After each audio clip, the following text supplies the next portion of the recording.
Richard Keith Langham is a Manhattan-based interior designer who is a Southerner at heart. He has been in Architectural Digest's Top 100 4 times, as well as Elle Decor's A-List. He has had the privilege of doing both residential and commercial projects for some very well-knowns and has been doing it long enough to even have had Jackie Onassis as a beloved client.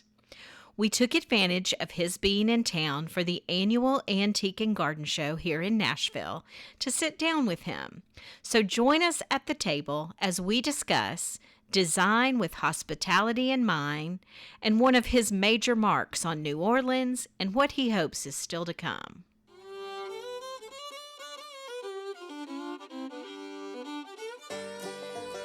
I'm Lainey.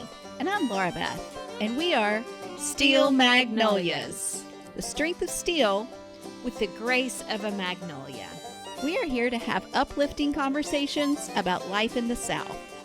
And we've got plenty of room at our table, so pull up a chair.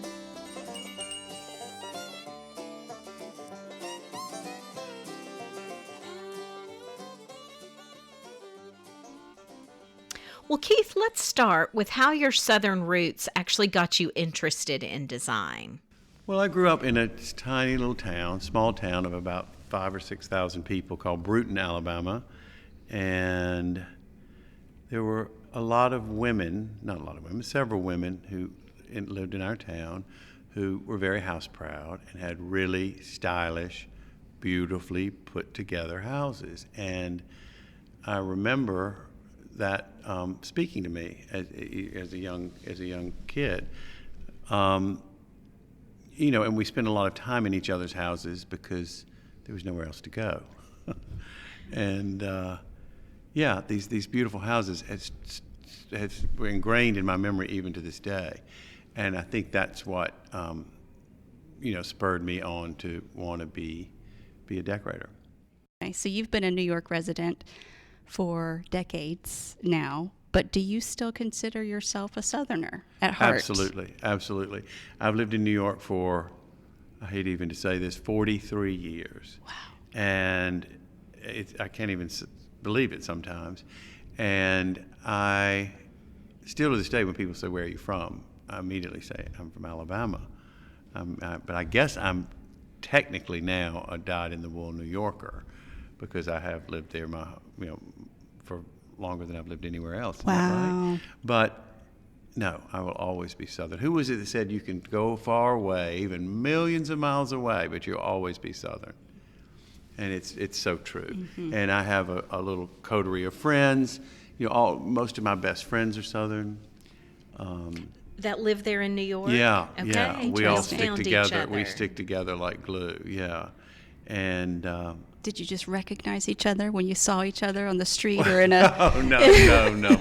We all had overlapped friendships and connections and college things and all that stuff because there was a whole group of us who moved there when we were young, and New York is a city where you either, like me, you stay the rest of your life, or you stay there a few years and you come back home. I think what Truman Capote said, God knows why, but we have to go back. Mm-hmm. Mm-hmm. And half my bunch ended up moving back to the South. Wow. And I might too one day. Mm-hmm. My heart says maybe so. Okay. Well, we'd sure take you back, that's for sure. Mm-hmm. So when someone wants to consider hospitality to others as a priority in their design or decorating decisions, what kind of recommendations would you make? Well, a dining room at the top of that list. To have a proper dining room that's properly kitted out. And I like comfortable chairs. I like beautiful lighting in a dining room. Mm-hmm. You want to have lovely table linen.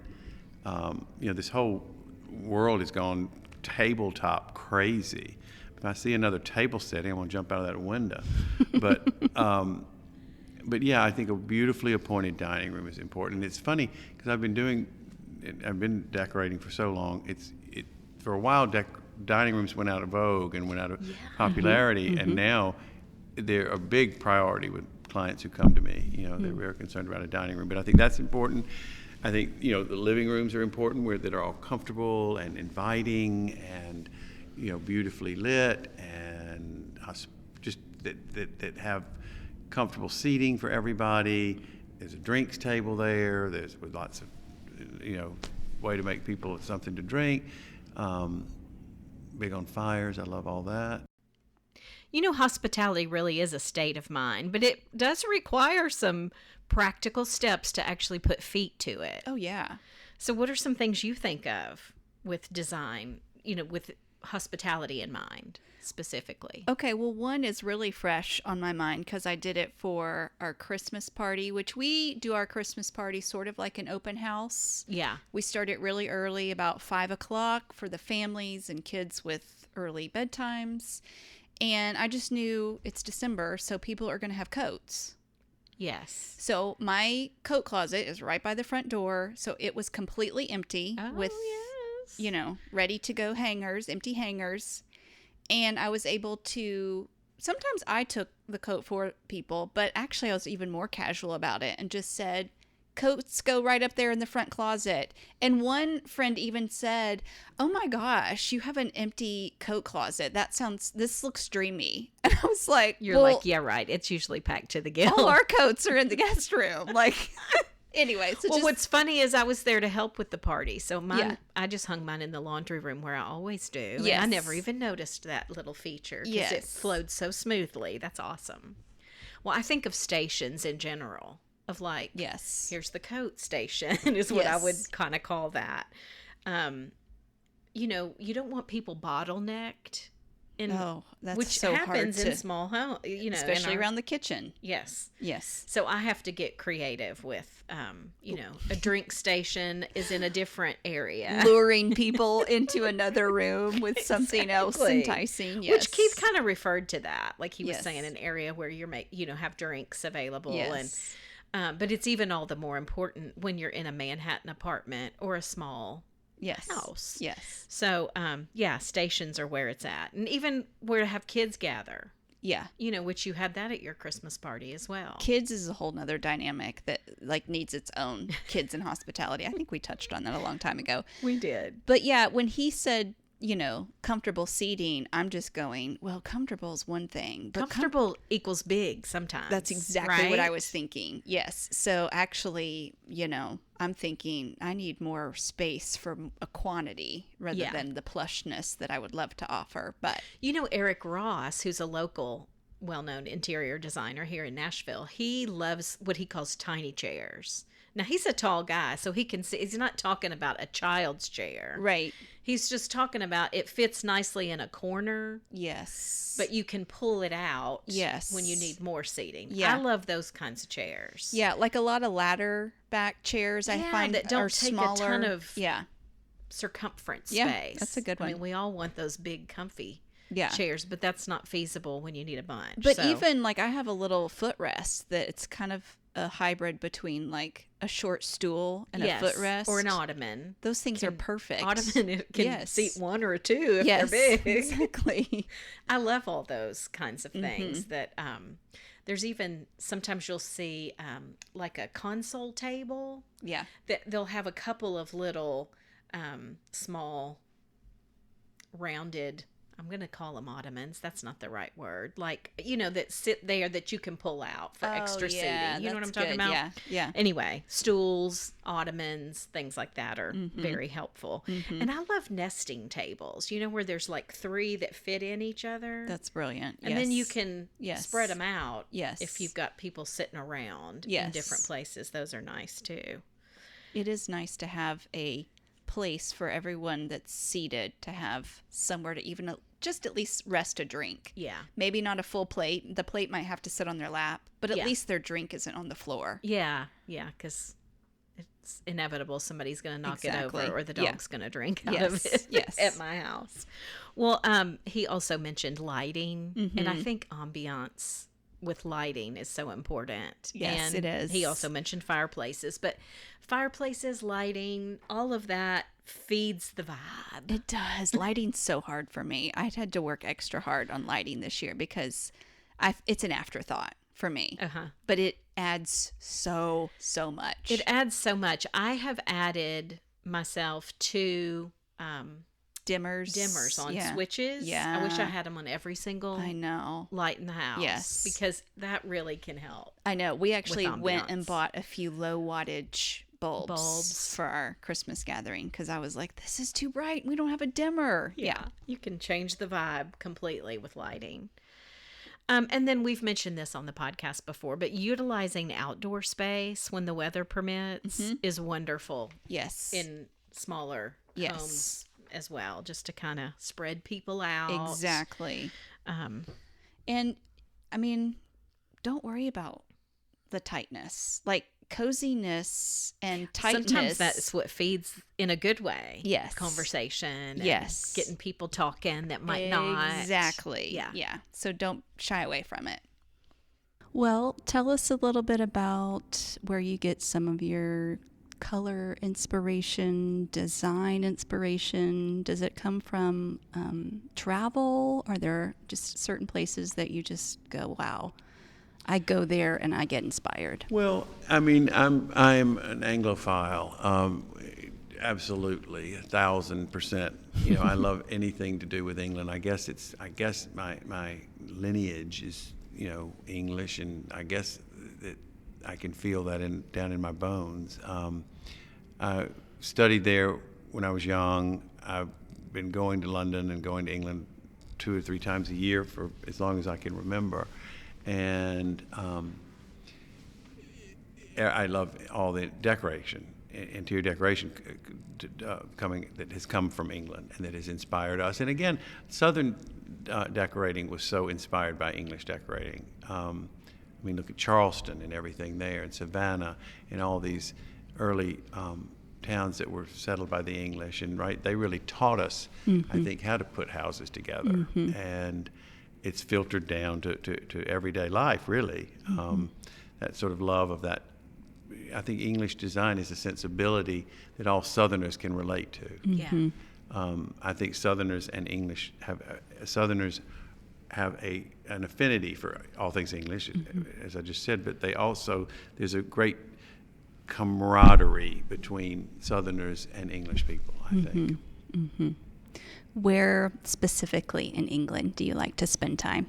Well, London, always. And then just to go out to day trips in the country or go for a long weekend, you know, and just explore all over. The north of England's beautiful. I mean, all of it. And again, just seeing those houses, you know, there's nothing like seeing these great country houses, which just are full of inspiration and beauty. And you know, when I was young, and one of my first jobs in New York was sort of an apprentice for Mark Hampton, who was a great decorator and a very noted Anglophile. And, you know, he encouraged me after I graduated from design school in New York to go and spend as much time as I could in England and Europe, but mostly England, and soak up as much as you can. See all the great houses, go to the museums, go to the Victorian Albert and study all the decorative art objects in the galleries. And because what we do as a decorator really is so much regurgitation. You know, it's you call on things from that you've seen and things that you've absorbed over the years, and sort of it's your everyday idea bank, really. I much prefer to do that than look at books. I like to sort of just summon it from something I remember seeing in a house in England, or something I saw in a hotel lobby in London, or that's good. You know, just. That's always inspirational. And then living in New York is totally inspirational. I mean, I'm a pretty lazy person by nature, I think. But living in New York, you just learn so much by osmosis, just walking down the street. You know, you're bombarded with everything, and both good and bad. Yeah. And it's exciting. You know, I still to this day, I almost feel like I'm on a vacation in New York.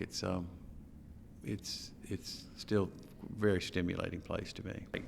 I work very hard to find ingredients and fabrics and sort of color combinations that aren't they're traditional, but they're not everyday. You know? Yes. I don't know that I could have put it into those words, but I think that's what I like about your style. But I still try to buy antiques. You know, I'm still madly in love with brown furniture, and I always have been. And so for me, it's exciting now because it's like the 30-year itch. It's like they say fashion takes a cycle of 30 years, and I'm sort of living that right now. I'm right at the age where I remember things from 30 years ago that all the younger decorators, think are new and innovative, but they've really been done for, dozens, if not hundreds of years. Yeah. So but it's exciting to see all that come back, the color and the pattern. And I think there's a nostalgia in the air. I think there's a nostalgia. People are looking back. There are a lot of document fabric patterns that are coming out and printed, wallpapers that are being produced, that are based on historic examples. And that's wonderful. It's sort of heartwarming in a funny way. And so I guess you find that your clients are open to embracing that nostalgia, or is that something that you almost present to them and then they sort of see how it could look good, be good? I think both.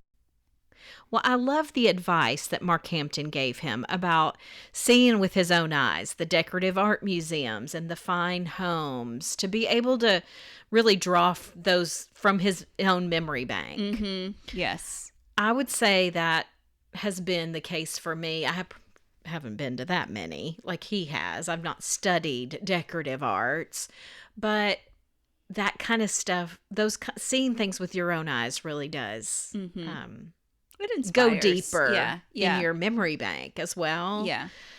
Even if it's just homes that you've enjoyed. Right. Local homes that you've enjoyed. And I thought that was interesting at the very beginning when he said, as a young boy, being in homes where the women were very house proud. I kind of got him interested in design. So I'd never heard that term, but I you knew haven't. Exactly what he meant. But yeah, books certainly have inspired me. Instagram has inspired me. Pinterest, magazines, for many. all of that. But yeah, I think the really seeing how things can be put together. It's a fine line because there's so much that we begin to then covet and aspire for that we, don't have the means for. Right. Or But design inspiration can come from that, even if you don't get to order it from the design house he's ordering from. Exactly. It's a fine line. But, a lot of it can be recreated on a budget. So I know he probably wouldn't want to hear that, but the reality is that that's just real life. Yeah, most of us live within a means. Everybody has some kind of even a Jackie Onassis had some kind of a budget, right? It's just very different than ours. She's not familiar with some of the brands I am. So, okay, Keith, you were able to design and decorate one of the most iconic restaurants in the South, which is Brennan's in New Orleans. Can you tell us about that project? Well, it was thrilling for me. Terry White partnered with Ralph Brennan to sort of resuscitate the restaurant, the legendary restaurant. And I'd gone there as a kid, and all through college. When I was at the University of Alabama for a couple of years, we would the big trips down to New Orleans. But there's all those memorable days spent having breakfast at Brennan's. And drinking in that courtyard, and just there was nothing like it. Those rum milk punches or bourbon milk punches and all that, and Bananas Foster. What are all those things? Yum. And it was birthed there, by the way. Yeah. Bananas Foster. Absolutely. Yeah. So it was just thrilling to get to do that. And when I first went down to give my sort of sales pitch about it, I said, I want to sort of do these sort of themed rooms. If you get your photograph taken in this restaurant, I want to be able to say, oh, that's the trellis room at Brennan's. Oh, that's the Queen's room at Brennan's. I wanted to make it almost a little hokey. I didn't want to make it like somewhere. I wanted to do it, decorate those rooms in a way that could only be in New Orleans. That could not be anywhere else. Yes. And I think we achieved that. I think you did. And I think it's now going on their 5th year, I think, since we did it. Maybe 6th, maybe 7th. I don't know. But, it's packed. People still love it. And the big test was getting the approval of the old guard New Orleanians, because they had sort of stopped going. The restaurant had gotten very down in the mouth and very very down in the mouth and on its and so after we refurbished it and reopened, a lot of the old-timey uptown people started coming back, and that was a big testament to That's the a success huge of the testament. decorating. Yeah. Yes. And it feels good. It sort of felt like it's been there a while. But yeah, they love it. They're booked all the time with weddings, and their chef has gotten, what do we call it, James Beard Awards and all that stuff. I mean, they're going gangbusters. That is love fun. it. Congratulations. And it does. It looks like it's been there a long time, but yet it's so fresh. Well, And I don't know if you remember, but it's in a big, maybe an 18th century building that was the Bank of New Orleans for a while. It was all different things over the years, but it was the restaurant occupied several small rooms. So the architects came in and revamped the floor plan and took out a bunch of walls where we made 2 big dining rooms. Okay. And we flipped the direction of the kitchen and made it go from Bourbon Street back, or Royal Street back toward Bourbon Street, and made it long and slender and allowed for these 2 nice, generous-sized dining rooms, because we never had a room that 100 people could eat in before. And now we've got that big trellis room in the back that seats like That's 120. Cool. How you did that. And the round banquettes and all that. It's good. It's comfy and it works. It has a pretty light level, and it's good. It's good. The courtyard's looking good too. The It's getting courtyard's mature. beautiful. Yeah. Yeah. I'd love to do another one down there. Well, I'm curious to know what is, and that may be a restaurant or a home, but what's a dream project that you would still like to add to your impressive portfolio? You've done a lot of different That's easy. I things. want to do a hotel. I want to do a small hotel. And Are you open to where? If it was a dream project, is it in Charleston? Is it in New Orleans? Is it? probably one Yes of and those yes. two. It's not going to be in Milwaukee. Yeah. Yeah. Sounds fun. Mobile. Maybe I'll do one in Mobile. Mobile needs a nice one. I love hotels all over the world and love all hotels all over the South. And I like all the old-fashioned, old worldy hotels. And don't give me a boutique hotel that's all modern and, streamlined and nothing in it. I can't stand that. Yeah. And so I would definitely have a nod to an old world charm to it, I think. Have you ever gotten to visit the Hermitage Hotel here in Yes, Nashville? yes, it's spectacular. Yeah. Since we're literally looking at the Bridgestone Arena in downtown Nashville where this antique show is, and so just on the other side of that is the Hermitage Hotel, which is just glorious and historic, and they've done a huge reverberation. I don't really? know if you've. Oh, well, I'll have to go see. It's been 18 months ago or so that Yes. they did that. Wow. The whole hotel, even down to the Oak Bar and the restaurant. I should and have stayed there this time. they had a sort of the corner of the market was the men's restroom that was Oh, yeah. famous I for all remember the that. music videos. Well, now the women's restroom has been given such an upgrade that I think they're really trying that's the new funny. nod. to keep That's them funny. very even. But yeah, they did a fantastic job. If you do get to come back through town or pop in sometime, you should see all the work that they've done. What are a few of your favorite Southern hotels?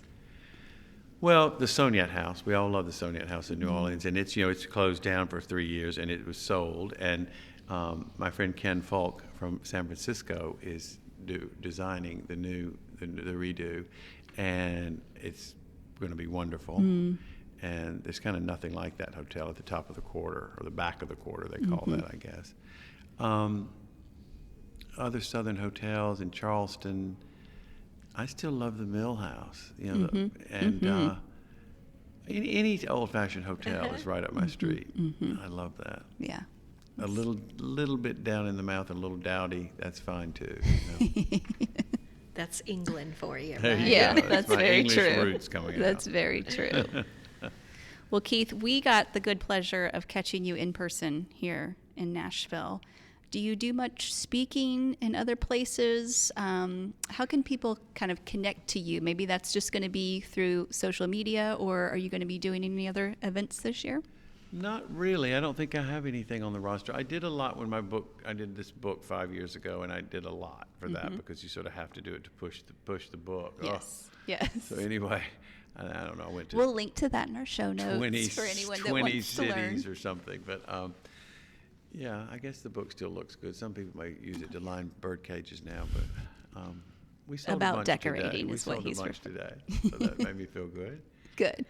That's one of the many beautiful things about traditional decorating is many years later the book looks like you just did it. Yeah. Keep telling me that. Yes. I know it does. That's it true. Does. It It does. does. Yeah. I think so. Yeah.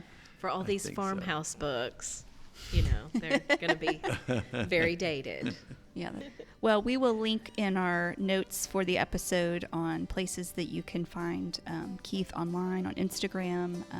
Yeah, he's got a great, fun Instagram Yes. to follow. Yes, very inspiring and slightly covetous, but that's okay.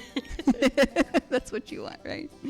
As well as we'll link to About Decorating, his book that he just mentioned. So, Well, we hope you guys feel inspired. I wish you could have been here at the table with us to see Keith in his tweed jacket, looking very English. so and, dapper. Yes. We're in a very modern room. I could tell you would love to get your hands on doing something to these walls. But thank you for giving us some Thank time. you, ladies. It's so good to be in the South for a few days. Yes. Yes. We welcome you back as much as you'd like to come. And we hope all of our listeners feel freshly inspired and have a good week. Peace be with y'all.